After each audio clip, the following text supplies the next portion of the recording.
Welcome, colleagues. Happy New Year.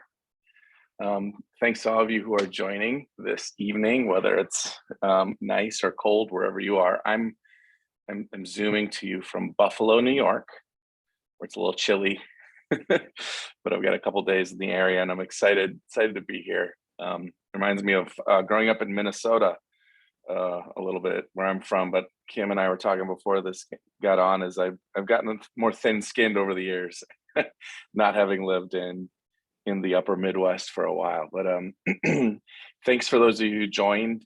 You know, we had a few dozen people who registered, but sometimes time passes, or people have other things to do, and as always, they're recorded, so they can catch up on them later. But we have an intimate group, so if there's anything that's on your particular minds, we will have some time toward the end for some questions. Basically, you know, we just want to give you a few updates that are a little bit more in person, you know, have some more one-to-one contact with us, things of that nature.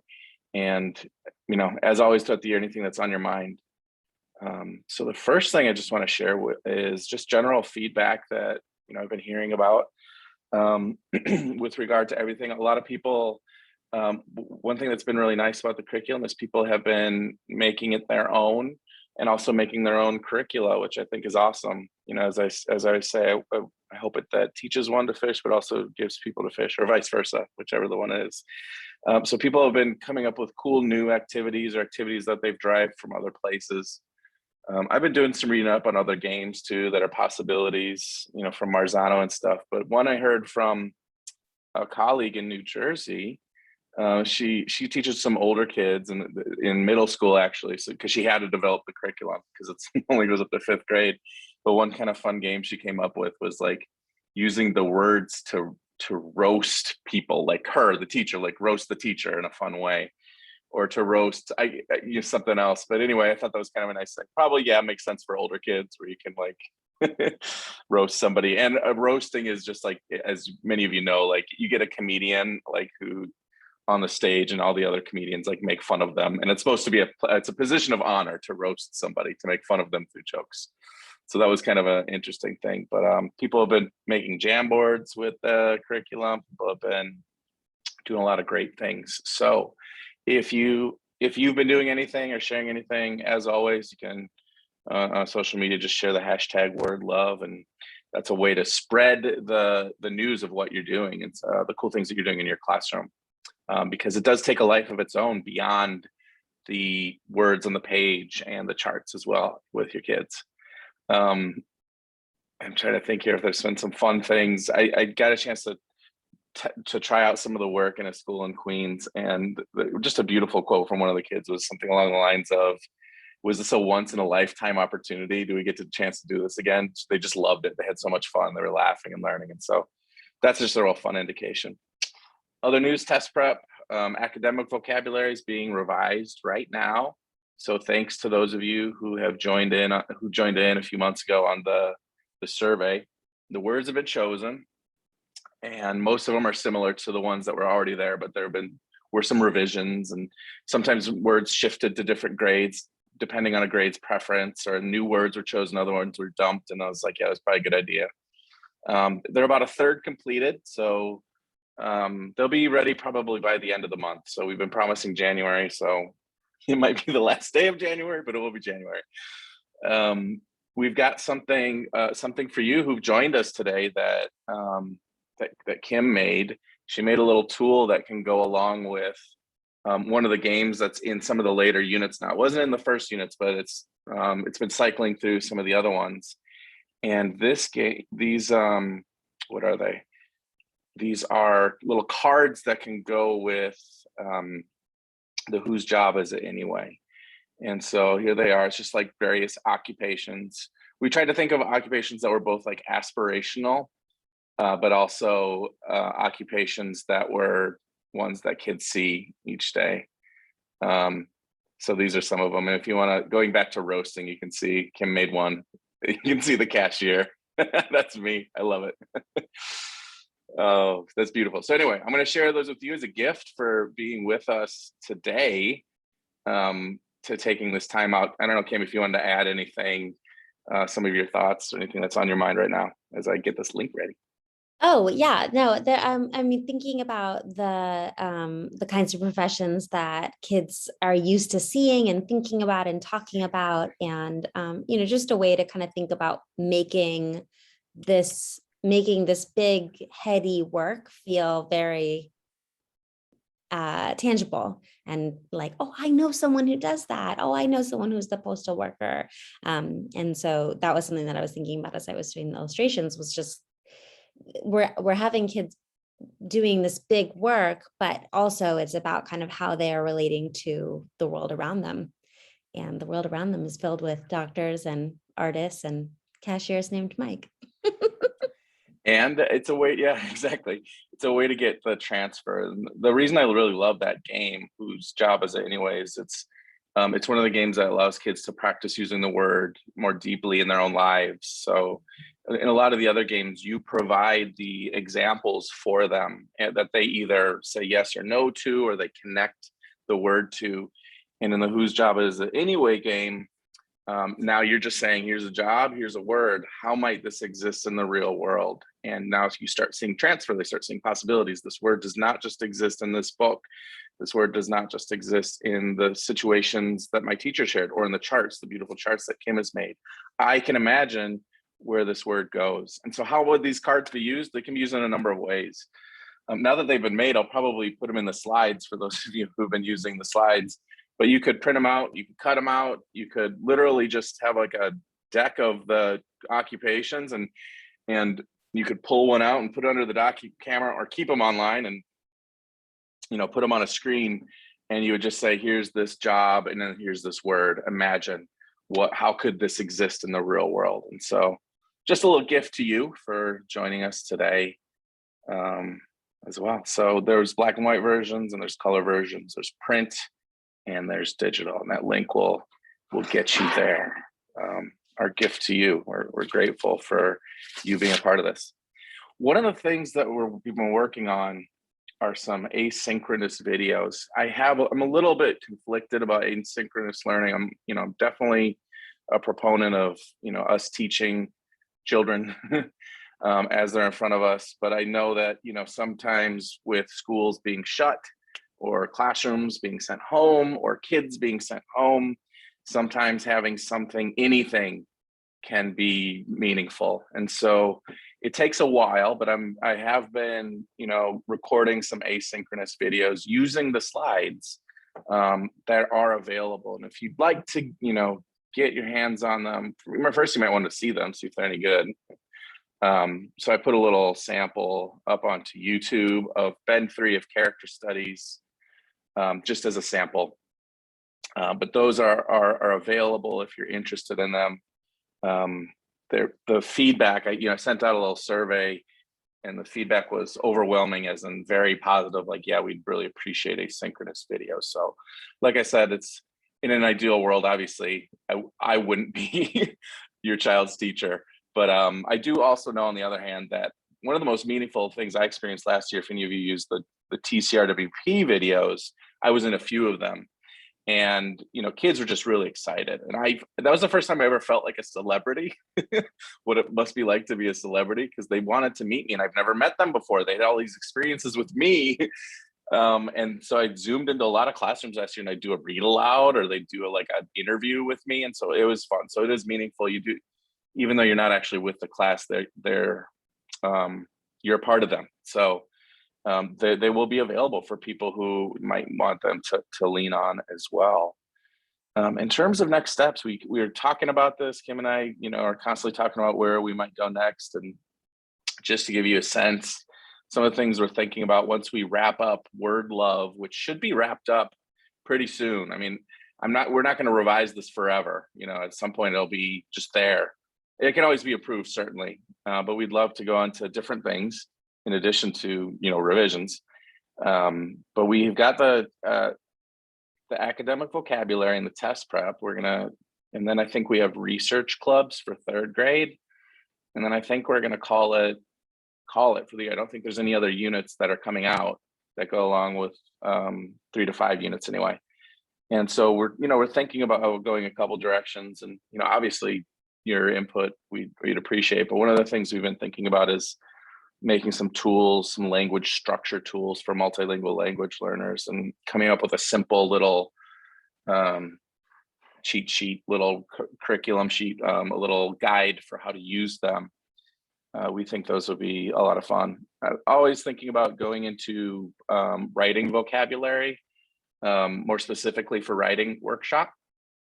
And also a third possible avenue is doing some work with parts of speech. So basically, when I interview teachers or I send out surveys to teachers every year, the top 5 things tend to be grammar, spelling, vocabulary, multilingual language learners, and managing time.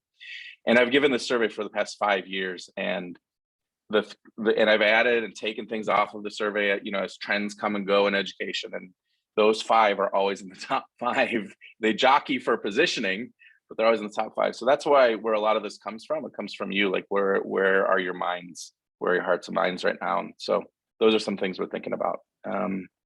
Kim, is there anything else that you want to add with regard to your experience? You kind of bring a K2 perspective, but I know you do work all the way through high school now these days. But Yeah. what are you working on in vocabulary right now? And what else can you bring? I think thinking about how language fits, how vocabulary fits into the larger conversations of language, and thinking about how to tools that would help us as educators work with kids to really zero in on their language development.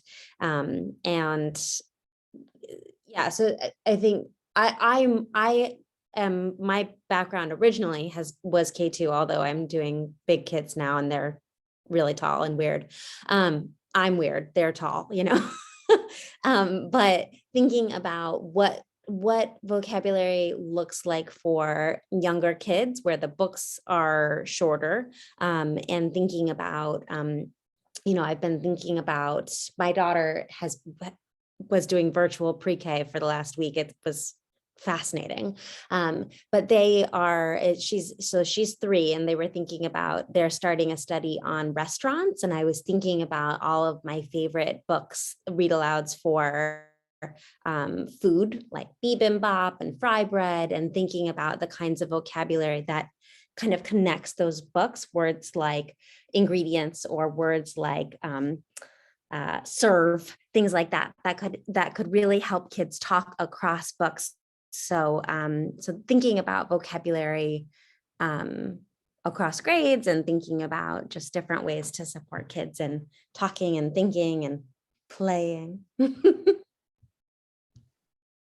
Yeah, that makes a lot of sense. I have this app Duolingo, and I'm working on a language, and German. It's what I learned in high school, and I'm just sort of brushing up on it. And that is basically what they do. They do sort of like thematic vocabulary that you'd actually use in your life, and what are the words that could go into those themes.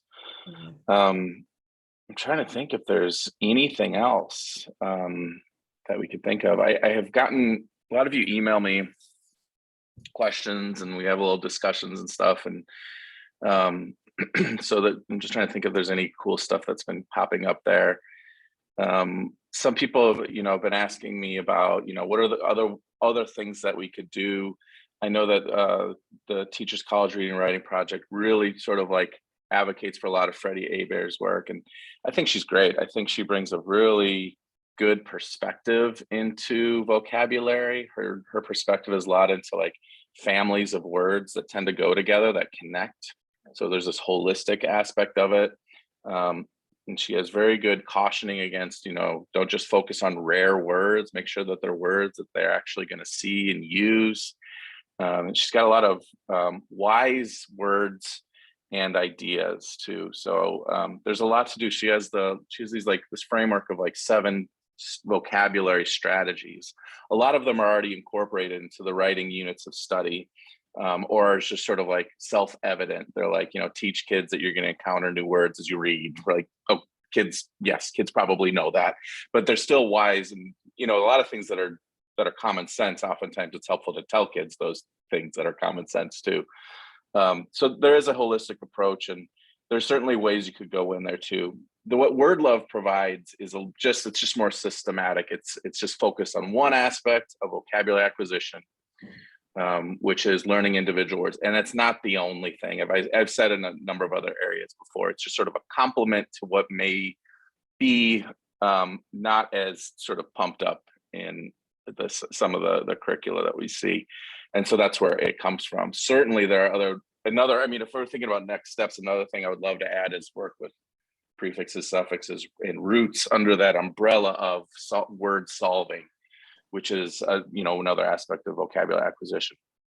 But like when you go anywhere, anything can be a rabbit hole that you just jump into. So sometimes you just got to start somewhere and get started and move forward. And that's what we've been doing with Word Love. So I do want to, unless Kim, you have anything else you want to add, I think would it be okay to open the floor to any specific questions to people?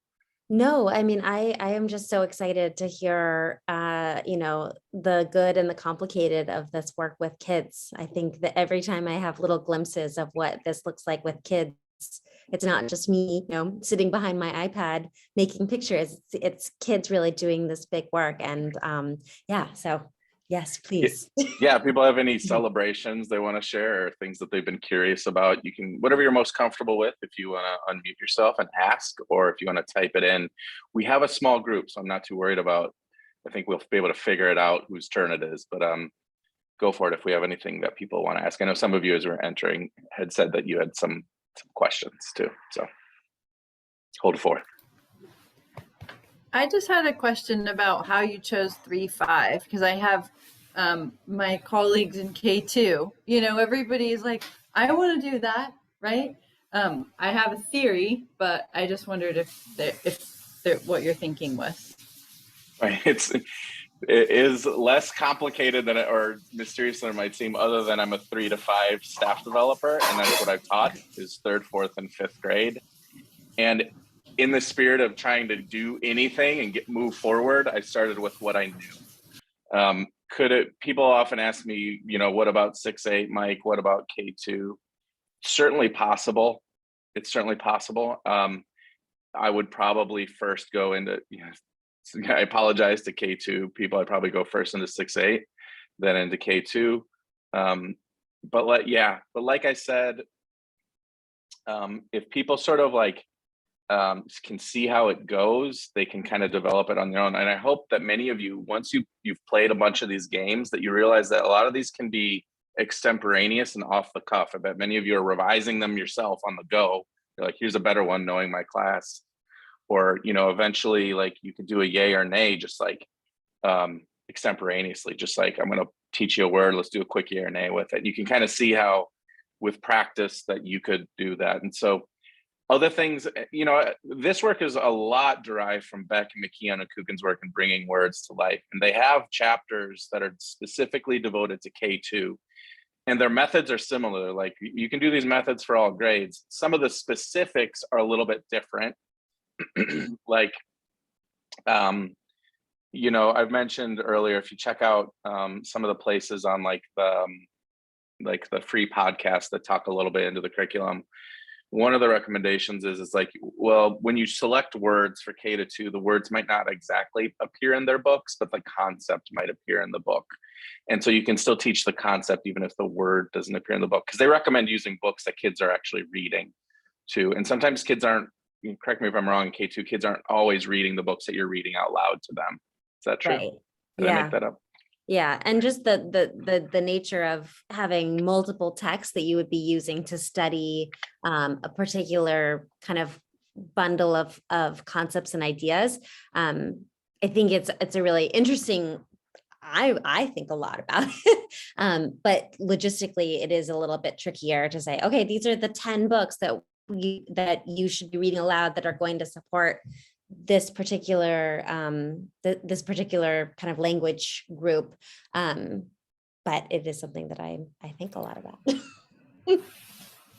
But your structure is so nice. I thought the same thing. Like I figured it was based on the number of read alouds that there are in K2 versus 3-5 have novels that are longer, and perhaps more people are more consistent with them, although not always.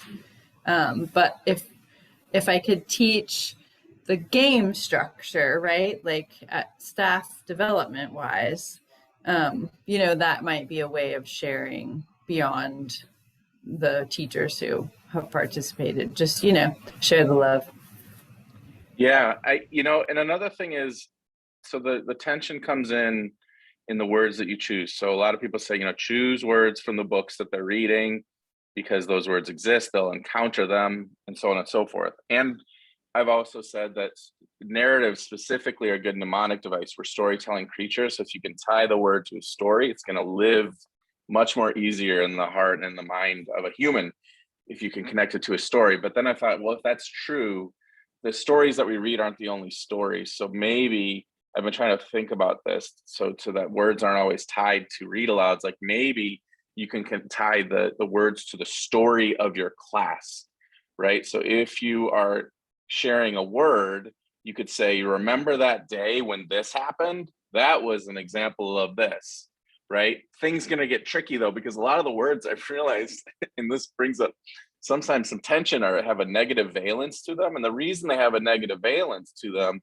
I'm just thinking of like, treachery and boycott or some of the words, and just look over the words. There's a lot of them that are kind of like this negative valence. And on one hand, I'm like, oh my goodness, am I just this cynical dude and just like giving all these nasty words? But then I realized, like, well, we're reading stories, and stories by nature have problems in them. So there's going to be a lot of words that are about drama. Let's just be real. And so one caution, I guess, that if you're going to tell the story of the classroom, is you have to be very cautious when you teach the word treachery. Like what happened that was treacherous in the classroom. But I think it can be done. I think another way you could connect the words is to the story of your class. Now, what's hard in writing a curriculum is not everybody had the day that the bee flew into the room. The bee flew into the window. Not everybody had that day. And so how do you convey to colleagues, tell your own story? You have your own story this year. Connect the word to the story. But I've been trying to play around with that. And that's, I'm trying to make sure that, because these books and these units aren't going to be around forever, right? And so how could we connect them to something that's larger if we think the words are important? And the other caution is I worry about just word lists in the air, just like a random word list. You want the word to have like some meaning. It's going to help us understand the story but so there's all these tensions here, but it's definitely something to think about. K2, it's possible. I'd have to sit down. I think initially I wouldn't feel confident enough to be like, hey, K2, do this for a vocabulary, even though I have the knowledge, maybe less the experience. I think now that I've done it, I would just be a matter of sitting down with it and maybe, saying, Kim, what do you think? But, a lot of times it's just like, just act, just do something. And I have I am in a position where I can act and do something. Whereas, a lot of times we may not want to, or we may not be able to just sit and create our own vocabulary curriculum. It can be tricky. Did you have another one, Chelsea? Is that the? No, that was the one? biggest burning one. I just needed to see if my thinking was, yeah. Well, keep speaking up, I guess. Yeah. Keep talking to other people, especially in the organization. Just let them know what your colleagues are saying, I do know that the K2 does have the phonics, right? And that takes up a lot of time. So while you always want something that someone else is doing that seems cool, the time to actually do it, especially this year, I'm not sure anybody's pounding down the door. It's a little bit easier than the phonics, even though I know the kids love the phonics, but that's something we don't have in upper grades that, I know that everybody talks about all the different things that they're doing around, and that's like 3-6, we spell 3-6. We don't have that, so. Yeah, thank you. I have a question.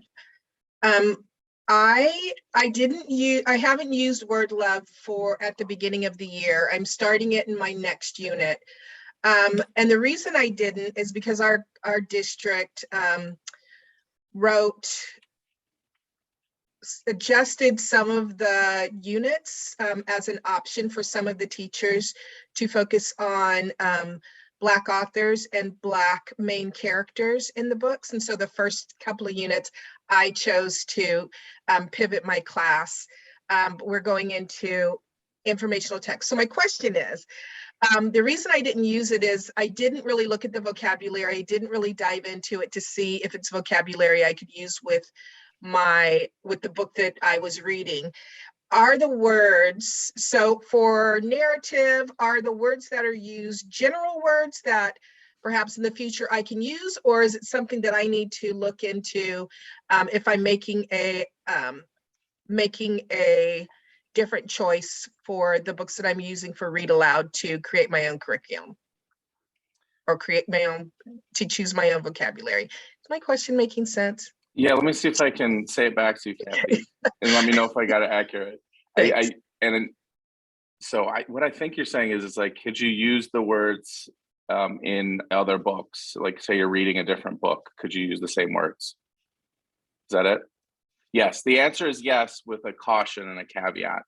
So I try to pick words that are usually not too domain specific, right? So back in Keanu Kukan, we call these tier 2 words, and they travel well across domains. And frequently I'll choose academic vocabulary words, which also travel well across domains.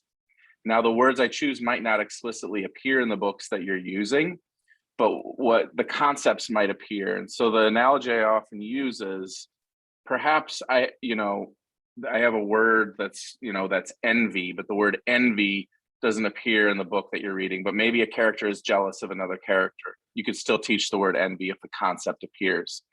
You might have to stretch your brain a little bit to think of it. Does this word fit? Does it appear? In most cases it should, because it's so supple, like the words they can travel pretty well, but it might not be in every case. And so first, obviously, you'd have to know your book that you're reading well, and to know if the word would go well with it. And then you could do it. It'll be just a little bit more work on your end to kind of like to think about like, how does this word connect to the book? And so why is the word connected to a book? As I mentioned earlier, it's connected so it's meaningful to kids. And like I said, we're storytelling creatures. Kids are gonna be more apt to remember them if they can situate them in something that's meaningful. And so the books, these meaningful books that you're reading are the tool. So one thing, are you using any of the read alouds that go with the units of study at all? I am. So we're getting ready to start reading the weather reading. Okay. So obviously that is specific with the books for That's the right. read aloud. So we chose not to change that one since it Okay. was nonfiction in general. So as you're doing reading the weather, reading the world, do a couple things. First of all, think, can I connect these words to my first read aloud that I did? What was it, by the way? Maybe I know it, maybe I don't. You probably do. One Crazy Summer. Okay, sure. So one of the words in reading the weather, reading the world is pressure. Now, most undoubtedly, and pressure, we're just talking about like any sort of force that is pushing down, right? I bet you could think of a point in One Crazy Summer where pressure appears. And so one of the things you might practice as you're doing this, if you want to, is when you introduce the words and say, oh, this connects to One Crazy Summer when this happened. And then when you get this feeling like, oh, I can see how this word connects. And then, so that's one thing. And then think if those words can connect to any other books that you might read. I think just do that. I think see if those words in reading the weather, if they can connect to One Crazy Summer. And then you've done it. You've already done the work of like, yes, a lot of these words can fit. And so that would be a neat little activity, because a lot of times, here's how it goes when you introduce the words. You introduce them in the story or book context. So one thing that might be cool is you might introduce it in the reading the everything weather context, but then say, and also this appears in One Crazy Summer. I don't know why none of the other words are coming to me. I'd have to pull up Reading the Weather, but I am familiar with that book, and my hunch is they could work quite well. Right? Let's see if we can do it. If you just bear with me for a moment. Sure. I think condition is one of them. Is that right? Oh yeah, of course that Condition. would work, because that's just the state of something at any particular time. So you can talk about the condition of their relationship with their mother, the beginning of the story towards at the end of the story, or their father. Who is it they go visit in Oakland? I forget. They go visit their Mom, they go Mom. visit mom. Mhm. That's right. So absolutely. And so I think that could definitely work. So let me just pull up some of these words. See if we can. So we have debris. I don't know if there is an incident where afterwards, like you could be like, if there was like a party or something, or like, I know there was like a big event that they all, like a big speech they went to, you can say, you know, anytime people gather, there's usually like debris afterward. Moderate, not too much, not too little, substantial, accurate, reliable. Certainly, I think a lot of these words would fit. Significant. You would just have to do the stretch of like, how does it connect? And I think you probably could, because you just read it too. And another thing you could do is you could ask kids to do that work as well. That is a game you could play. I would do it later in the bends. If you want kids to make the connection of that word, I would do it like right before the assessment, right around those games. If you want to say, so how does this, let's see if we can connect this word to another story. How does it connect? I would do that later, like not one of the original games, but later games. Or you could just do it for them when you introduce the words. You could say this connects to One Crazy Summer in this way. Or you could add another game later in the bend, say, now how could significant connect to One Crazy Summer? What do you think? Turn and talk. And that could be another way to do it. And in fact, that is one of Beck McKenna-Kuchen's games that they recommend. If you go to their appendix, that's where all the games are listed. And you can say, oh my goodness, I know that one. Mike just called it a different thing. And one of their games is like going back into books and seeing how the words live in those books. And so that might be a great activity. I wouldn't do it right away. Like when you're introducing the words, like essential, how does essential fit One Crazy Summer? No, like either just tell them or wait till later, because you really your goal is to have them word the word steeply. So you're starting with like, you know, just identify yay or nay, to connect, to transferring it. And I think taking the words and having them transfer to other stories is a way of transfer. Did I answer that question okay? You did. Okay. Thank you very much. Yes, sir.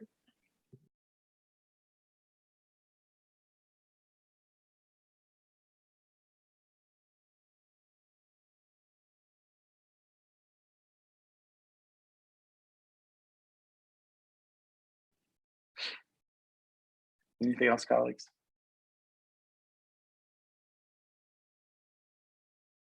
Oh, we have some comments in there. Thank you, Sean. Appreciate that. Thank you for that insight. That's important for us to know. So as a third grade teacher, you could use the words you've done for all the units, no matter what book you're reading. Great. It's wonderful. That's the hope. I think, and that's one thing I will say, I think more that you practice it, you almost get this felt sense of like, you get how it goes, and you could do it with your own books and your own words. And you could do it off the cuff. You could do it extemporaneously. I think the thing that can take the hardest, actually, what takes the most sort of thought, is crafting the kid-friendly definitions. And then obviously we're not all Kim to make those lovely charts. That's actually a lot of the work, but the rest of it you can just sort of like do off your cuff. I mean, maybe some of you are good chart makers, but it takes a while to get a good definition. I mean, even, you know, Kim, I'm always sending her like revised definitions, and she's like sending them back to me. Did you mean it this way or that way? But my hope is that the rest of the curriculum becomes pretty clear how it goes. So it's cool to see people are transferring it. And Well, getting, team. getting kids excited about like getting them, you know, pumped up about thinking about words, that vocabulary isn't this sort of abstract thing that I'm doing because it's my teacher told me to. It's something that they can be on the lookout for words that kind of pique their interest, and in the books that they read, in the way that they're writing, and the way that we're speaking. Mike and I have talked a lot about like our own childhoods and thinking about the ways that we approached vocabulary for whatever reason. I think we were both just big nerds. But just thinking about ways to get kids jazzed about vocabulary, thinking about ways that they can be sort of in charge of a lot of the learning that they are doing and that their classmates can do. I want to say that I appreciate that the ease with which you can use this. I think that Readers and Writers Workshop is such an intellectual lift for us as teachers, as classroom teachers, with math and social studies and science also to plan, right?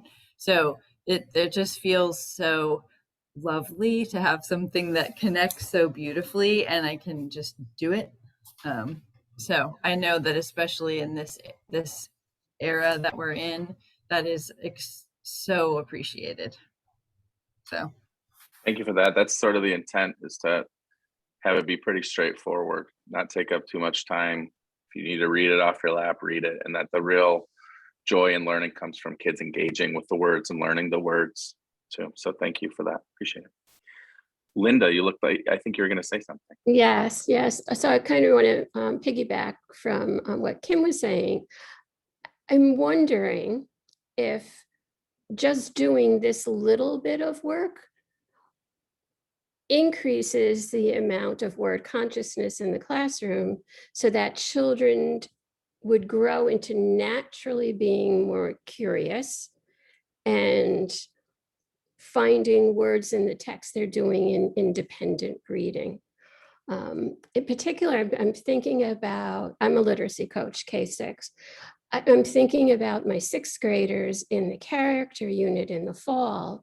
It was excruciatingly painful to try to get them to think of a continuum of traits and feelings in popularity, in the story Popularity.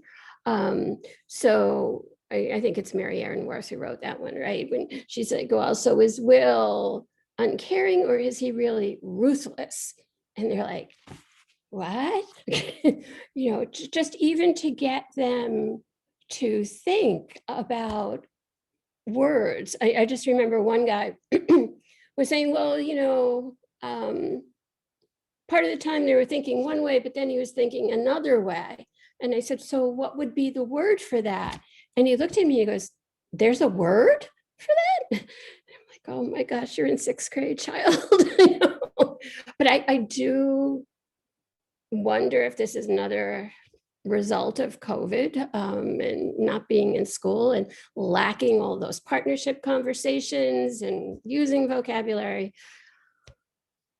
So it could be. I think it might.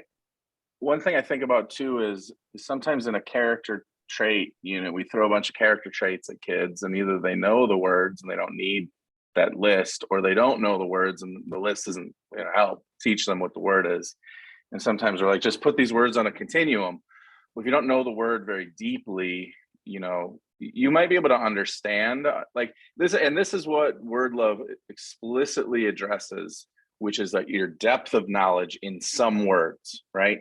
So you might be able to read the word ruthless and think, oh, that means something bad. And you might be able to hear your teacher say the word ruthless and that means kind of negative or whatever. But if you're not saying it and writing it, you don't usually have a deep knowledge of it. And you're usually not going to play around with things you don't have a deep knowledge of. And by the way, surface knowledge is better than nothing. But it might be the depth of the knowledge that, they could probably kind of get the gist when you say it or when they read it, they get the gist. But Word Love is not about gists. It is about learning it deeply, which is just one aspect of vocabulary acquisition. So one of the things that this does is it invites kids to learn a very small set of words deeply. And that the rest of the words, a lot of those things come in. You learn a ton of words, although at a shallow level, just reading. And it takes a long time for just to read to grow to, to get a depth.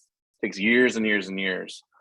And so, teaching individual words gives it a little speed up. So yeah, my hope is through these activities, because kids are enjoying them so much, that they're laughing, they're having a good time, that they become automatic, it builds that word consciousness, and they become curious to learn more words. And there's other things that you can do too. anything that you do that focuses on vocabulary, that has a curiosity around words, helps foster that word consciousness. I think one of the things that Word Love does is it gets kids using the words right away with their peers, which is who they care about anyway. And suddenly you have this confidence as you're using it. A lot of people tell me that they're automatically writing these words. You don't even have to ask them. They're just kind of like putting them in because they feel more confident. They feel like they know them pretty deeply.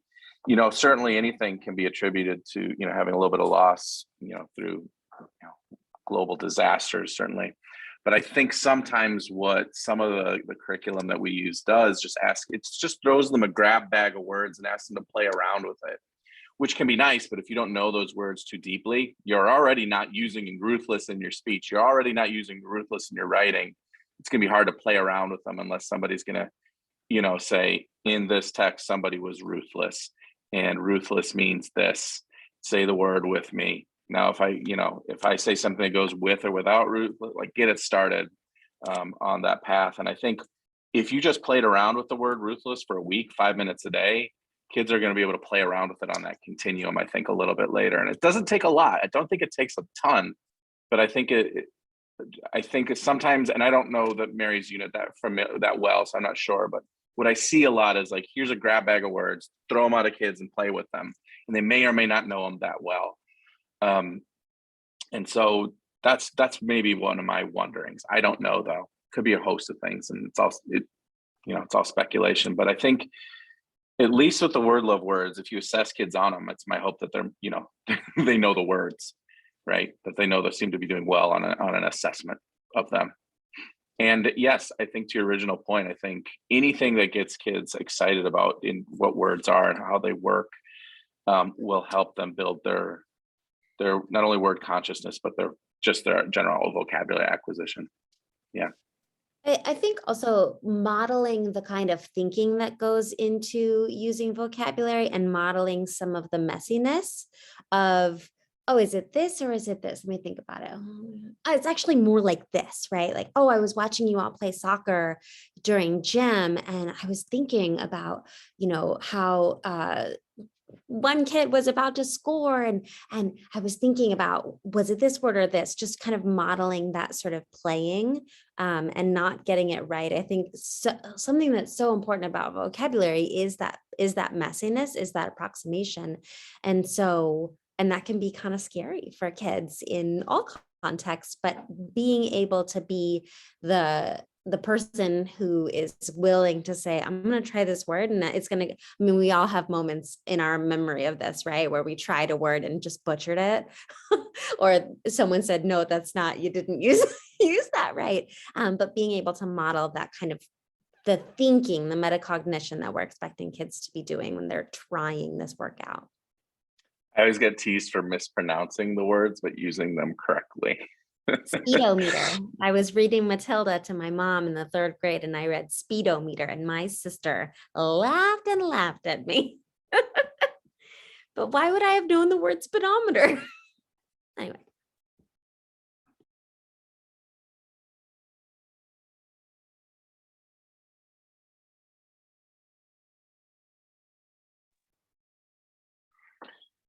Okay, team.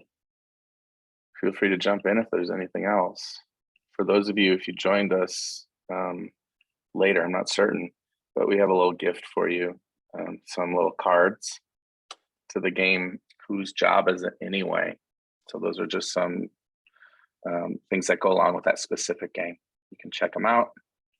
And right here, gift to you for showing up today. You can print them out, you can put them up on the board, you can, cut and paste them for your own slides or what have you. But sometimes it's nice to have a little visual when you're putting a vocabulary word next to an occupation. We'll give to you. So stay tuned. Trying to send out just news sort of like bi-monthly. I don't think everybody wants to get a weekly email, but with such initial excitement, I think people are excited about it. But we'll try to send out 2 emails of updates of things throughout the month. So there'll probably be one coming up in the next week. And then our goal is for the one that comes up toward the end of the month, we'll have the links to the academic test prep vocabulary units and charts You can also just keep your eye on that one landing page that has all the charts. Who knows, maybe they'll pop up early one day, and if you're on it, you'll see it. But other than that, thanks for joining us, colleagues, and we'll see you at the next meeting. Always such a pleasure to catch up and meet face to face and talk about the things that are on your mind. I hope you all do well. Stay warm wherever you are. Have a good evening or a good mealtime, whatever you're up to, and we'll see you later. Thanks for joining us again. Bye, y'all. Happy New Year.